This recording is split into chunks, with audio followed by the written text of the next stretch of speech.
she'd ever done when he lived. Another burden she carried. The conversations they'd never had. Things she should have asked but didn't. She took a deep breath of the dry pine scent that drifted in through the open windows, filling the room with a heady summer perfume.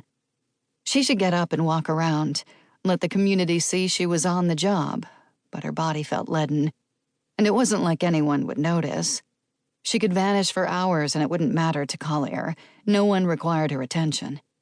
Not like they had depended on her father. His death still hung over the town like a malaise, her presence an insufficient cure no matter what Earl might have believed when he called her home. Before her father's illness, she'd had a plan.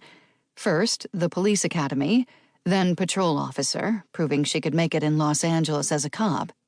She'd envisioned at least 20 years in L.A., moving up the ranks, something with chief in the title, returning home with a long, impressive career before stepping into Earl's shoes.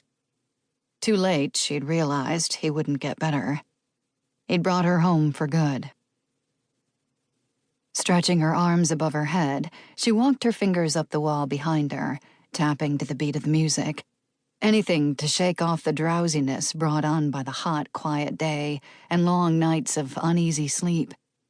The coffee stand beckoned from across the street, but the sound of the front door opening and the low, throaty voice of the department's secretary, Alma, stopped her from voyaging out. A 2-pack-a-day smoker for almost 40 years, Alma sounded a lot like Lauren Bacall after a night of heavy drinking. She'd given up smoking more than 20 years ago, but even now, as she edged into her 70s, Alma's voice clung to the roughness like a dying man to a life preserver. Bet hoped the visitor only wanted information about the community, and Alma could answer. No such luck. The efficient clop of Alma's square-heeled shoes clumped down the scarred floors of the hallway, a counterpoint to another set of feet.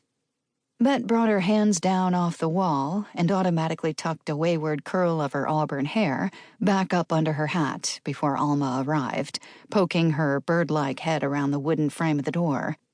Gray hair teased tall, as if that would give her 5-foot frame a couple extra inches. Bet? Alma always said her name as though it might not be Bet Rivers sitting behind the enormous sheriff's desk. Bet assumed Alma wished to find Earl Rivers there. She wondered how long that would last. If Bet threw the upcoming election and fled back to Southern California, leaving her deputy to pick up the reins, maybe everyone would be better off, no matter what her father wanted. Yes, Alma? I think you'd better listen to what this young man has to say. The young man in question could be anywhere under the age of 60 in Alma's book, and as he stood out of sight down the hallway, Bet had little to go on. Okay, Bet said. I think it's important.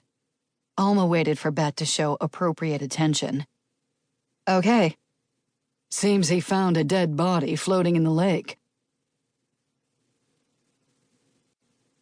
2. Bet clunked her chair back down, her body no longer leaden. It wouldn't be the first death to occur in Lake Collier. Ominously dark due to depth, the waters were rarely calm, the rough water ill-suited for recreation. Lakers went to other places for boating and swimming.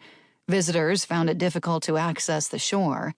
Daredevils had occasionally come to bad ends over the years, prompting the danger signs posted at the few public access points. But people still ignored the warnings, and accidents happened. With 4 years of experience under her belt, Bet had performed death notifications before, the worst part of a law enforcement officer's job. A fatality in the lake would likely be a tourist, and the next of kin would have to be tracked down. Lakers knew to stay out of the water. She swept the fly-making materials off the desktop and into the center drawer. Guess you'd better come in, Bet said to the shadow in the hall, wondering who would walk through her door. As the young man came into the room, Bet guessed his age to be mid-40s. He was an awkward stick figure of a person, a few inches over 6 feet tall, but carrying all the bulk of a scarecrow missing his stuffing. An unruly mop of hair in a remarkable shade of orange rounded out his appearance. Wearing a neat white button-down shirt and tan cargo pants with